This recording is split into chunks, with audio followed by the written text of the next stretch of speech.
So, of course, when we learn about polarity, when we first read Intimate Communion, or we listen to some of these people on Instagram, we're like, oh, this makes sense. I'm going to use this to get what I want.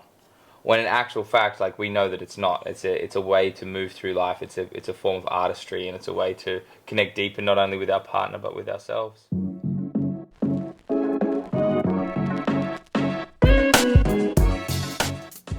Yo, yo, yo, lovers. Welcome to Sex, Love, and Everything in Between. We're the O'Neills. You're here with Meg and Jacob. And this is the place we have really uncensored conversations about sex, intimacy, and relationships.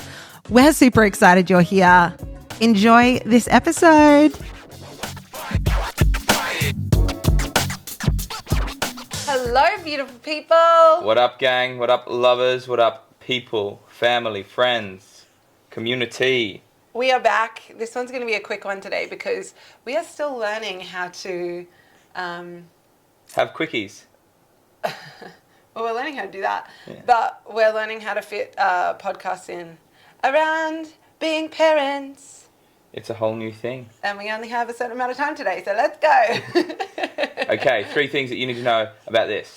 This. Okay, bye. It doesn't really suit our style of podcasting, which is we just talk and we talk about what's been happening in life, and then we find our way back to the topic of conversation. Yeah, we struggle with rules. I definitely struggle with time rules. Like, tell me when to do something. It's like, try again. Yeah. But expect some more of these succinct, smaller episodes now, my parents. We're going to succinctify. But today we want to talk about... What do we want to talk about? We want to talk about why it's necessary to stop weaponizing polarity, to stop weaponizing the terms masculine and feminine. And something that... I don't know if this ever really showed up in our relationship. I'd love to hear your perspective on that, if I used to weaponize these terms. But what we mean by that is, what I often see in my work with women is women diving into this work around polarity, women diving into, the dynamics or the dynamics of masculine and feminine, and wanting to feeling this desire in their body to experience more of the masculine from their man, from their partner. But then coming back into their relationship and really like weaponizing this concept, really using it as a way to illuminate to their partner how they're not being enough right now, right? You're not in your masculine. You need to be more masculine. You're being too feminine right now. Or vice versa. Men coming into women and being like, you just need to surrender to me. Why aren't you surrendering? You're being too masculine. And really using these terms to... just using these terms to make each other feel not enough. It's as if your projection game is just up-leveled. It's like, I used to emasculate you passively, now I'm going to do it with the right terminology and make sure that I get it right. It's projection game up-level. It's like, before I used to nag, now I like point out that you're not good enough. Yes. And we think it's okay because, oh no, I'm learning these. This is like a spiritual concept. This is like, I'm learning from relationship coaches or from these big teachers. I'm allowed to do this. I'm allowed to point out that you're not being masculine. I'm allowed to point out that you need to be more feminine in this moment. But the truth is, that's not how you play this game. That's not, if you want to play in polarity, if you want to deepen into or play with these dynamics of masculine and feminine in your relationship to, deepen the sexual tension, to ignite the polarity in the field of your relationship. That's not the way to do it if you also desire to keep a strong connection of love and intimacy and respect, right? It's not respectful to use these terms as weapons. Of course. The piece that we're done. That's it. Succinct. Full stop. What I believe is that polarity is what governs the entire universe. So these push and pull of two opposing forces, two opposing energies rather. And when we try to use them for personal gain, aka use them from our shoulders up or using them intellectually, if I say this, then I will get what I want. Or if I point out that he's not masculine, then he's going to be more masculine. That way I can be more feminine. We're putting conditions and hinges on everything that we're bringing to our partner, bringing to our relationship. One of the key things that I see men do is that, well, if she's submissive, then I can lead. Oh. Which is like such a small-minded, narrow-minded rather, approach to polarity. It's like, cool, if she just surrenders, then I can be in my masculine. Or she's not being feminine enough, she keeps trying to do everything. Like, this is where you are utilizing polarity as a way to keep yourself comfortable, not to grow, not to evolve, not to deepen with your partner. And this is the classic, what it's called the red pill movement. It's got to do with the Matrix, but essentially there's a lot of men's coaches or a lot of prominent male figures out there speaking into polarity from a wounded place. Ooh. From a place where I don't want to be challenged by life or the feminine, so I'm going to create a dynamic where I get to be in control and I don't have to ever really be invited deeper into my own inner world. This is because men have been taught that their value is found through their ability to control things. Control money, control power, control women, control resources. And this is where we develop an understanding that everything outside of us is something that we must gain power over. And if we don't, then we don't have resources, we don't have value, therefore we are not enough. So when men bring this weaponization of polarity to the space, what they're really saying is, I don't feel good enough.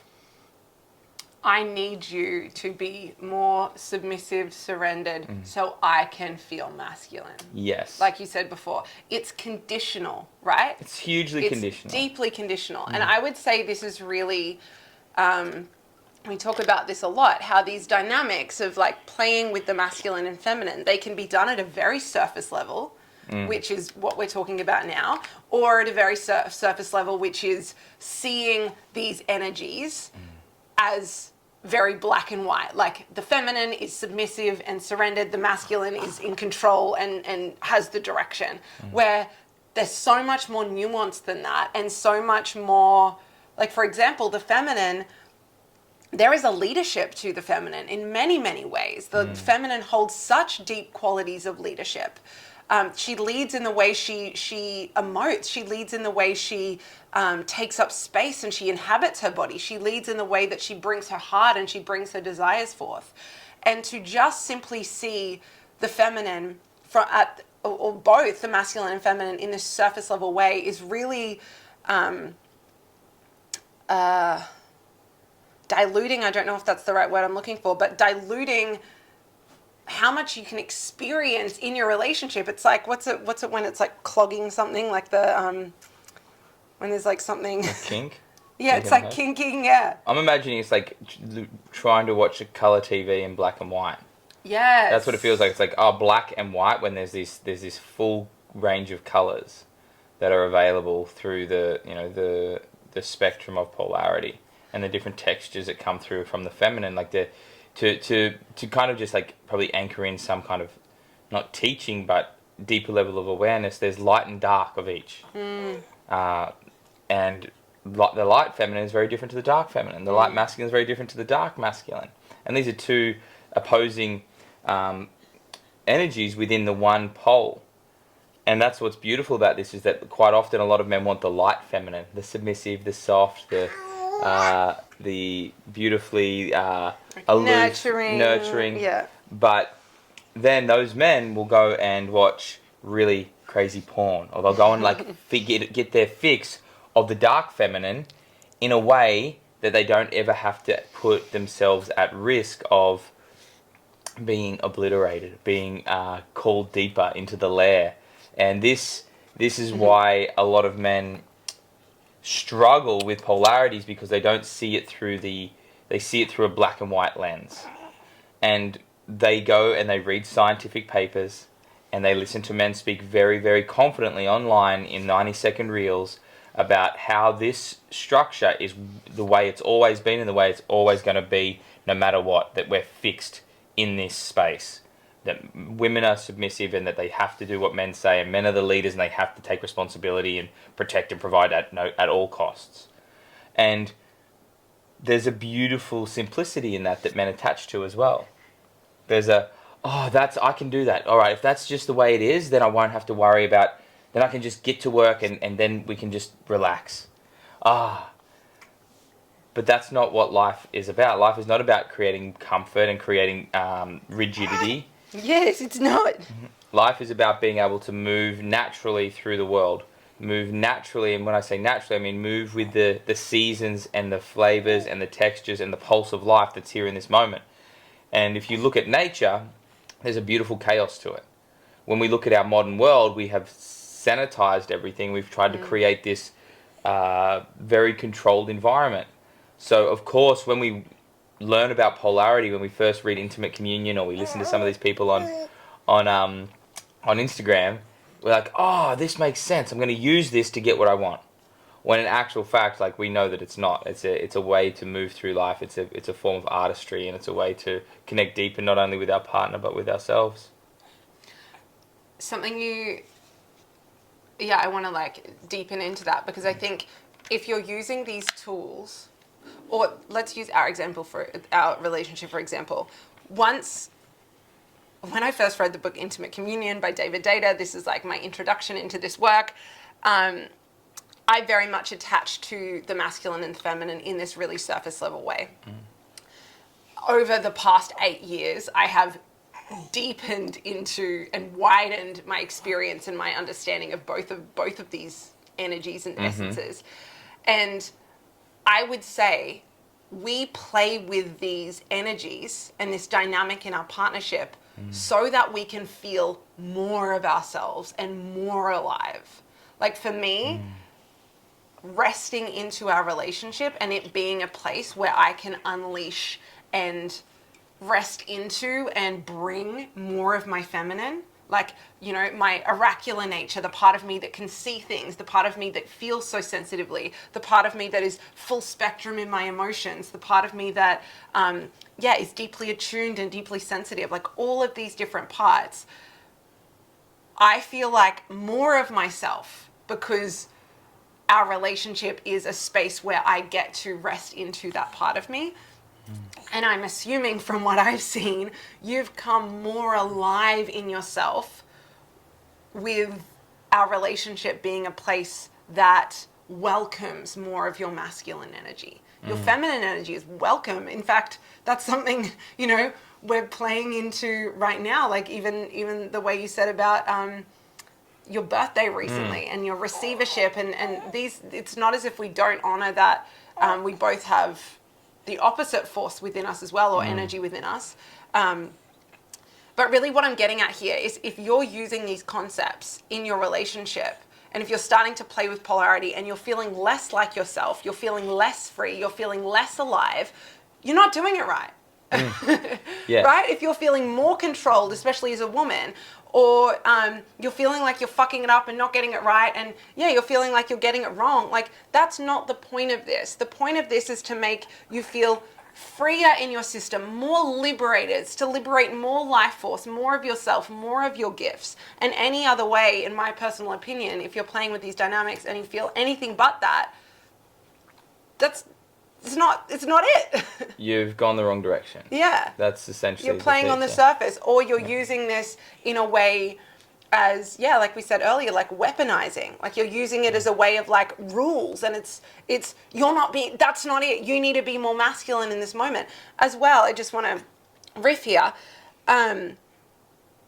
It's also a way when I see people using these dynamics, and I can see how easy it can be.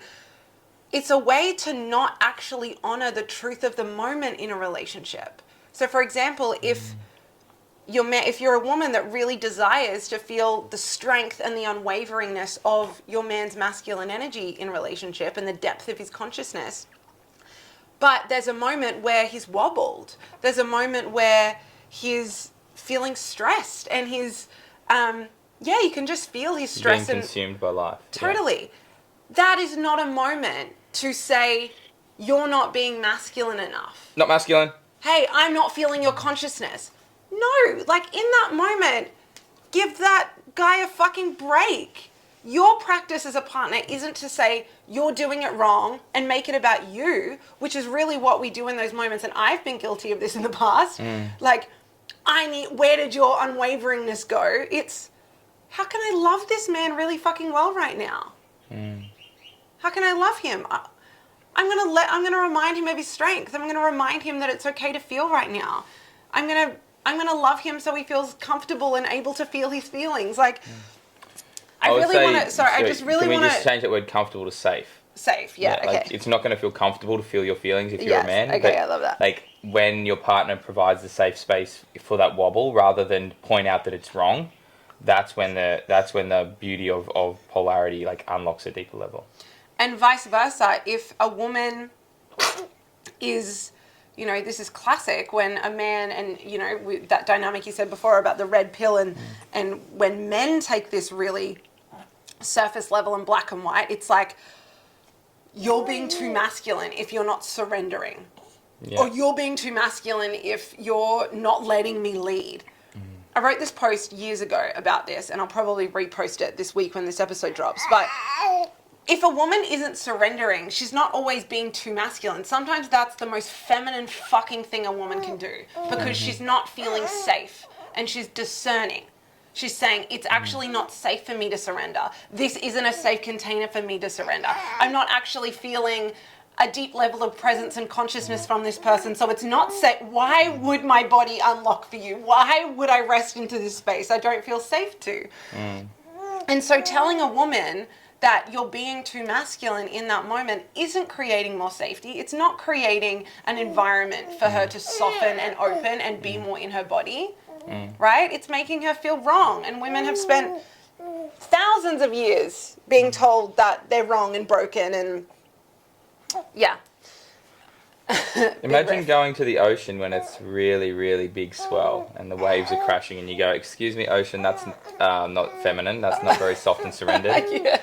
Can you just like chill out, please? I want to go for a swim. Can you not be so like chaotic? Can you not be so like, you're being too much right now, ocean, grand, vast ocean? Like, don't do that. Like, I need to go for a swim. My need for comfort overrides your expression, your true expression." And I feel, for those of you that are like, oh, and be honest with yourself, like for those of you that might even feel like, oh my gosh, I do this in maybe a really subtle way or maybe a very overt way, but if you're feeling like, oh my gosh, I use these terms to point out when my partner's not doing it or not in the energy that I want them to be in. Hello. Would you be able to? Yeah, I'm going to hold him because he's speaking straight into the mic. Into the microphone.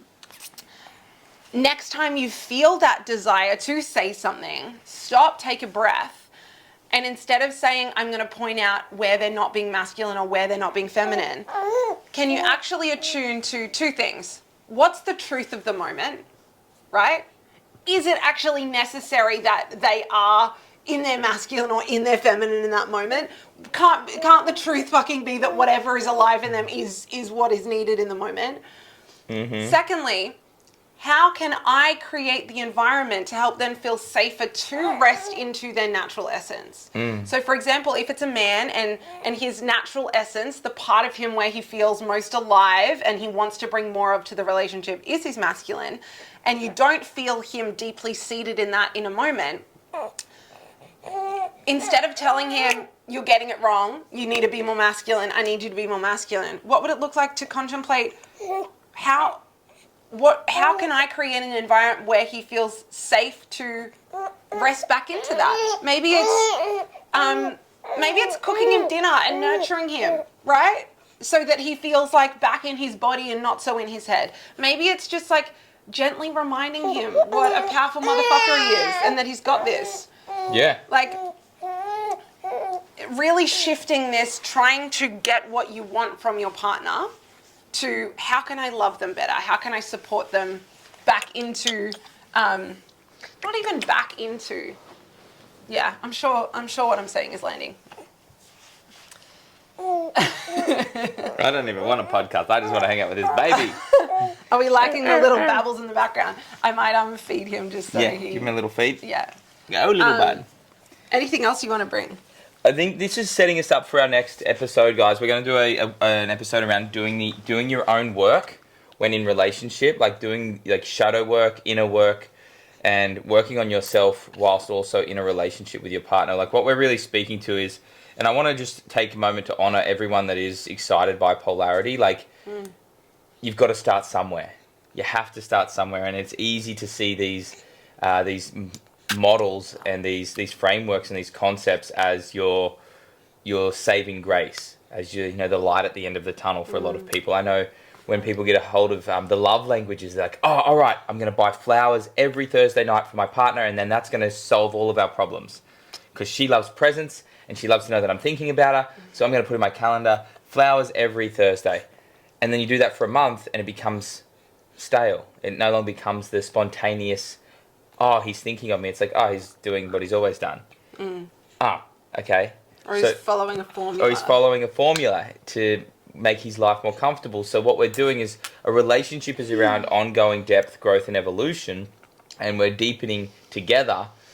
That means that both of us have to be doing our own work, not just grabbing hold of the love languages and then looking at attachment styles and being like, oh, I'm anxious avoidant, so as long as you don't make me anxious, I won't be avoidant. It's like, what do you mean? What do you mean? So like we've got to tiptoe around each other yet again. We've got to create control mechanisms to stop us from actually addressing the thing that our relationship wants us to heal. This is why polarity is like such a great place to start, because it gives you a framework to understand the energies. But those energies require you to come down and live with those energies through your body, not to use them as an intellectual formula that if I lead, she follows. If she follows, I will lead.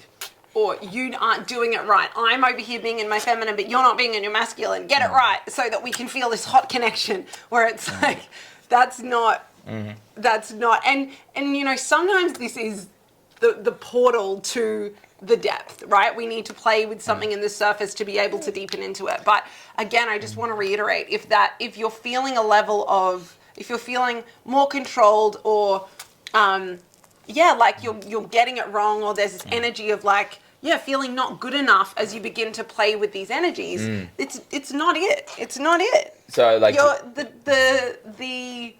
the place where you want to move towards is feeling freer, more liberated, right? And more, I would say more you. Yeah, the youest you that you could be. The funny thing here is like, imagine you're a woman and you've tapped into the polarity world, and your man goes off to work for the day and you stay home and you self-pleasure and you put on a red robe and you buy flowers for yourself and you put on your sensual feminine embodiment playlist and you do all of that, and then your man arrives home at 5 and he doesn't instantly take you. He doesn't instantly come home and just grab you and just ravish you. And you're like, well, I did what I was meant to do. Why aren't you doing what you're meant to do? Why aren't you so true. I feel like I've so done that before. Like, I'm in my feminine. Why aren't you in your masculine? Why have you not come through the door instantly being drawn into your leadership? Because I've been in my feminine all day. One thing that I've learned is that there's a difference between cultivating your feminine energy and cultivating your masculine energy, and then bringing that texture of energy to your relationship. So for men, when we go out to work and we're getting after it and we're hyper focused on bringing home the bacon, making money to provide, we're not in the relationship. We're outside of the relationship doing what we need to do to give to the relationship. But when we're in the relationship, we're actually in the dance. Same for a woman. If you go to work or you go and do whatever you do in your feminine embodiment, when you come back into connection with your partner, there's a difference between bringing the texture of your feminine energy and sitting there expecting your partner to bring the masculine because you've been in your feminine all day.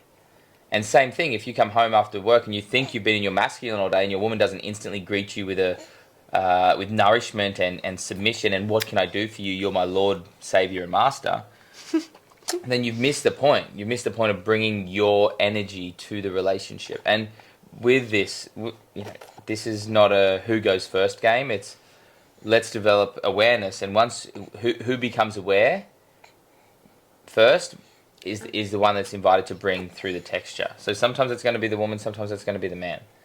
Yeah. And this is really, I feel like we close up in a moment, but this is really, again, I just want to reiterate the piece around, this isn't about like, what can you get from your partner? I'm going to use this so I get what I want from my partner. This is more about what can we experience in our union? Like what becomes possible? Like for us, for example,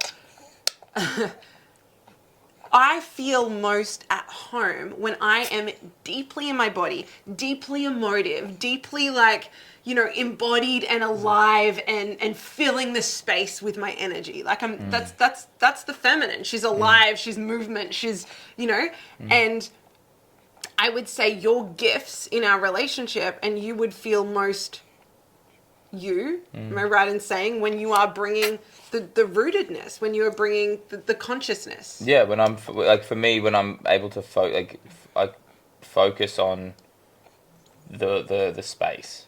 Like for me, like even like the way that like for me, my favorite board game is a puzzle. Like I like the witnessing and the consciousness that it requires to like be present with that. Whereas for you, like you want something that's like interactive and like, well, let's make noise. Let's like. Whereas for me, I would like to just sit in silence and do a puzzle. And I think that's. And I think that's like, that doesn't mean that we can't enjoy each other's like practices, but it's like, oh, there's a texture that I bring through that stillness. Like when I'm cultivating that stillness within me, I can bring that to the relationship and not be wobbled by your fullness, not be wobbled by your joy and your radiance that like shines throughout the entire home and our entire relationship. And what I was really getting at before is that when we're in that, when you're, say, the witness, or when you're bringing that level of consciousness and I'm in, you know, my embodied feminine, there is fucking magic in the air. There is so much becomes possible, right? But also I want to speak into the fact that it's not as if I'm never in my masculine in our relationship. It's not as if I never make decisions, or it's not as if I'm never holding that pole of consciousness or direction.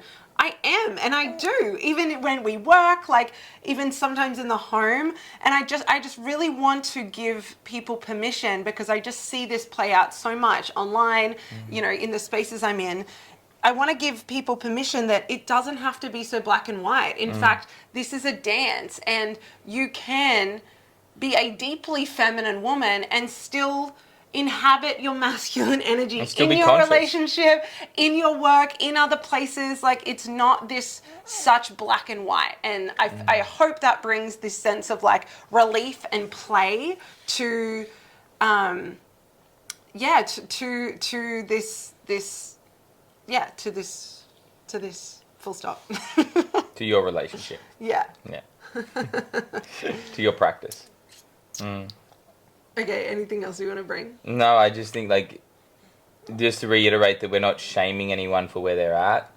Like deep acceptance and love for your journey. And this is the final thing I'll say is that for men, if you think you're only masculine, you are denying yourself a connection to your soul, to the thing that is that creates life within you, like the thing that really wants to create. And for women who deny that they have any masculine, you're really and you think you can only be in your feminine, you're really denying yourself the structural integrity of your nervous system. So this is a practice. This is a ongoing practice, both within ourselves and within our relationship. And there's no right or wrong. There's just a continual willingness to deepen into what is true. And that takes time, that takes practice, and that takes honoring of both persons' inner worlds and nervous system. And that's a little bit about what we're going to talk about on next week's podcast, my love. Yeah? Yes. Yeah. We're going to talk about shadow work and how doing your own shadow work can really allow you to show up as in an even greater capacity in your relationship. We good? We're good. He just spewed on me. Confirmation that the podcast is done. Okay, we love you all. Bless up, beautiful humans. Big love. Bye. Peace.